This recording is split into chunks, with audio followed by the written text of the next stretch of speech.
মালয়েশিয়াতে বৈধ হবার সুযোগ পাবেন না সকল বাংলাদেশি। শুধুমাত্র আগস্ট 2015 সালের মধ্যে পর্যটক এবং শ্রমিক হিসেবে যাদের ভিসার মেয়াদ শেষ হয়েছে তারাই মালয় সরকারের দেয়া বৈধকরণের সুযোগ পাবেন। অথচ দালালরা সবাইকে বৈধ করার মিথ্যা তথ্য প্রচার করে প্রবাসীদের কাছ থেকে লাখ লাখ টাকা হাতিয়ে নিচ্ছে। ছোমর বাড়ির রিপোর্ট। 3 বছর ধরে করতেছে ভিসা ছাড়া। আমি টুরিস্টে। ভিসা নাই? 2 বছর। কতদিন ধরে পাসপোর্ট ভিসা নাই? 2 বছর। ভাই আপনি কতদিন ধরে? 3 বছর।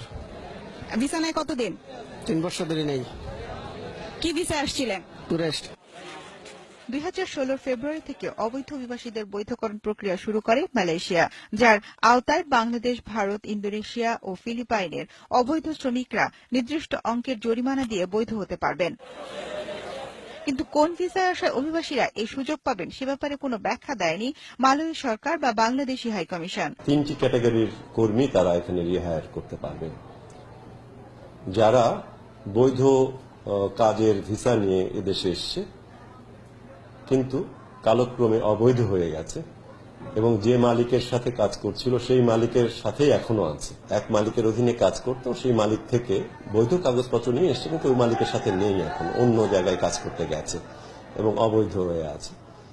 এই প্রত্যেকের ক্ষেত্রেই যদি 6 মাসের বেশি তারা অবৈধ হিসাবে থাকে এবং মালিকের সাথে কাজ করে এবং ওই মালিক যদি চায় তাহলে তারা বৈধতা দিতে পারে। ট্যুরিস্ট ভিসা এসছে এবং তাদের ট্যুরিস্ট ভিসার মেয়াদ 6 মাস আগে গত হয়েছে। তো 6 মাসের বেশি যারা অবৈধ আছে ট্যুরিস্ট ভিসা তারাও এই সুযোগের আওতায় আসে। কিন্তু ছাত্র বা পর্যটক অথবা কোনো ভিসা ছাড়াই নৌপথে আসা অবৈধরা বৈধতার সুযোগ পাবেন না।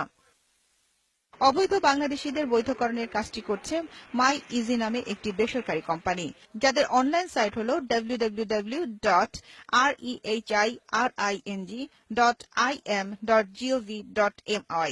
পয়লা অ্যাপ্লাই করাইছে বসে, তারপরে ফিঙ্গার করাইছে, ফিঙ্গার করার পরে কার্ড দিছে, সেলকম সিম দিছে। সংশ্লিষ্টরা বলছেন, রেজিস্ট্রেশনের পর যে স্মার্ট কার্ডটি দেয়া হয় তা ওই অবৈধ শ্রমিক কোথায় আছেন সেটি জানিয়ে দেয়। ফলে গ্রেফতারের জন্য অবৈধ শ্রমিকের অবস্থান খুব সহজেই খুঁজে পায় পুলিশ। ঝুমুর বাড়ি, 71, মালয়েশিয়া।